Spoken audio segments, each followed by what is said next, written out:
Chapman Post here. Mission Command says, establish trust to build cohesive units. Bottom line up front, if I'm sucking in life, who do I share that with? So part of it when it comes to looking at suicide is this. We take and we make suicide out to be an individual and isolated thing. You get to the point in your life when all the stars align and life's circumstances stack up and wind is taken out of your sails. Where do you turn after that? You start to turn inward. You start to turn inward, you start to spiral. It becomes very difficult to see the big picture, and all you do is end up looking at the small picture. It's just like a Clydesdale, and you put those blinders up, and all you can see is what's in front of you. All you do is focus on those painful events that have become so big in the current time. You become hyper-focused on all the bad things that are currently happening in your life right now. Have you ever felt that? I have. That overwhelming feeling of being out of control? If you've never felt it, well, you probably will, eventually. It's something that is possible for every human to feel out of control. I never thought it could happen, but it's happened to me before. I thought I was in control until the situation changed. But here's the thing. Sometimes you can't control the events that are around you. And that's where depression sinks in. You think, man, how did I get here?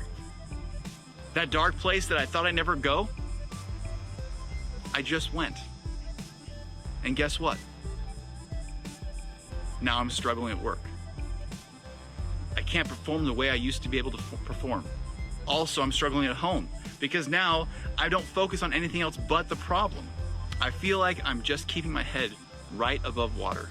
Now, since we're in a high performance environment, where only the best go on and the worst get cut, the varsity team is the only team that plays in our game. We get more stressed out and we continue to spiral downward. Now, how does this deal with trust?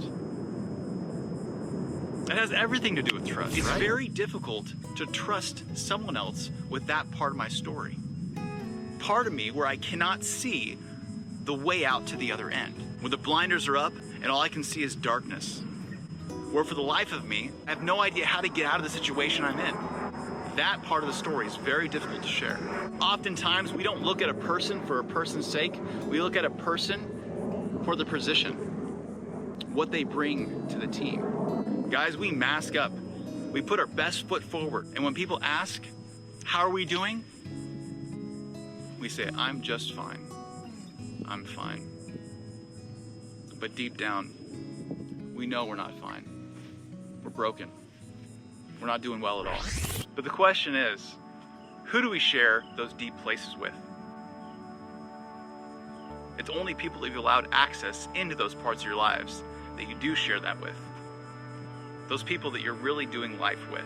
When you're doing life with somebody, with people, when you build a community with others, when we allow them in that circle of trust,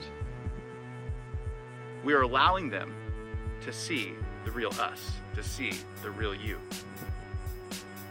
How many people do you allow to get that close to you?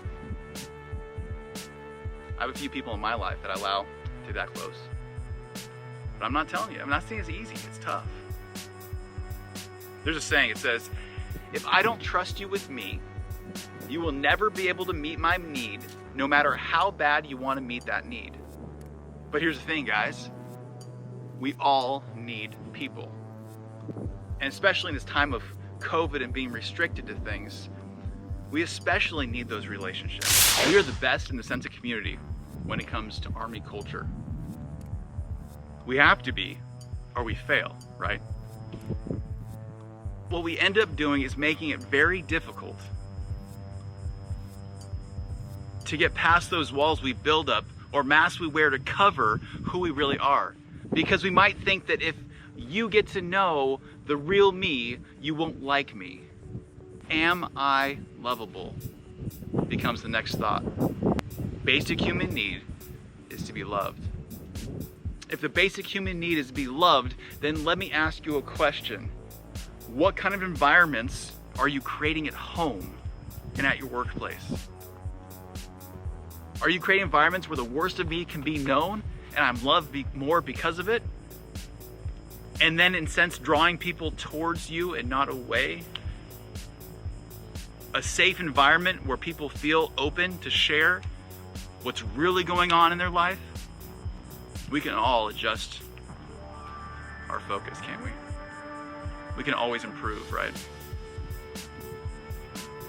Creating those environments, who really has your six?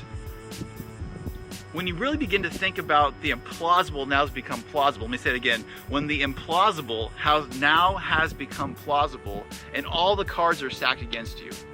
That thing that would never happen to me, and I have now become that guy who that thing has happened to. I'm in those dark spaces. I have those blinders up. Who can you talk to about that? Creating those safe environments, we got to think about who has your six.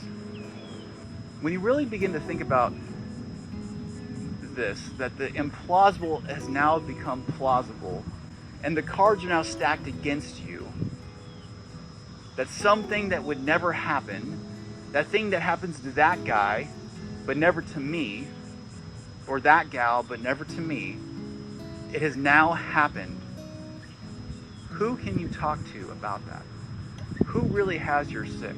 The real question when it comes down to it, are we building a community where I can trust me with you? Remember, bottom line up front, it is, if I'm sucking in life, who do I share that with? Now, as we look at ACE, A stands for what? Ask. What does it mean to ask? Remember, if we don't trust you, if I don't trust you with me, even when you ask the question, I'm not going to give you the honest truth because the fear is already a barrier. I'm not going to drop that wall. I'm not going to take that mask off because I don't trust you with me. In that moment, you're asking that person to be a very vulnerable person. And that's a very difficult thing to be, especially if we've never taken a mask off before. How are you asking them? Be sensitive with the other person. Be empathetic. Look at your NCOER, OER, character traits. It's to be empathetic. Are you empathetic? So what does empathy mean? What does empathy mean? You may say, well, it's feeling sorry for someone. Well, no, that's sympathy. Somebody explain this to me. Sympathy is this: looking at a person in a hole and saying, oh man, I hope you get out of there. Good luck. I'm praying for you.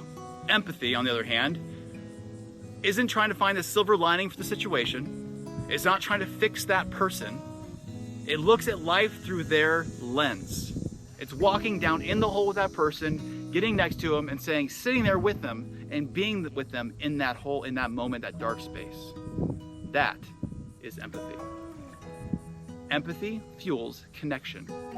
Sympathy fuels disconnection. So let me give you an example of how that sounds like. It's saying, I cannot imagine what it's like walking through that. See the difference? I cannot imagine what it's like walking through that. Not trying to fix the problem. Well, here's how you get out of the situation. This is what you do. Hey, grab that rope, pull yourself up, pull that ladder, here, do. No, it's not about fixing it. It's walking with them through it. But we all try to fix things, don't we? We have a tendency to do that. I mean, I try to fix it. And we cannot fix that moment for them, no matter how much you try. If you're not careful, it'll make things worse and the situation uneasy. When you become more uncomfortable with the situation than they are, then you become part of the problem and not part of the answer. Be okay with where someone's at. Never leave a suicidal person by themselves to figure out on their own. They're not ready for that. They can't. And this is where the warrior ethos comes into play. I never leave a fallen comrade. It's not just about someone who's on the battlefield who's been shot and injured. We have fallen comrades around us every day. If we as leaders have soldiers that are living the warrior ethos, we are attuned to that. That means anyone and everyone around us can be a fallen comrade. What does it mean for us to care for someone who meets that criteria? Well, Well, here it is. It starts with being an empathetic leader. Empathy. Always looking to create an environment that is safe for individuals. Are you approachable? It's creating an environment where people feel like they can come and talk to you.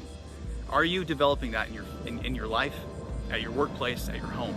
Are you an approachable person where someone feels like they can come and share in those difficult times that they're feeling? And this reflection is for you. I can't answer this one for you.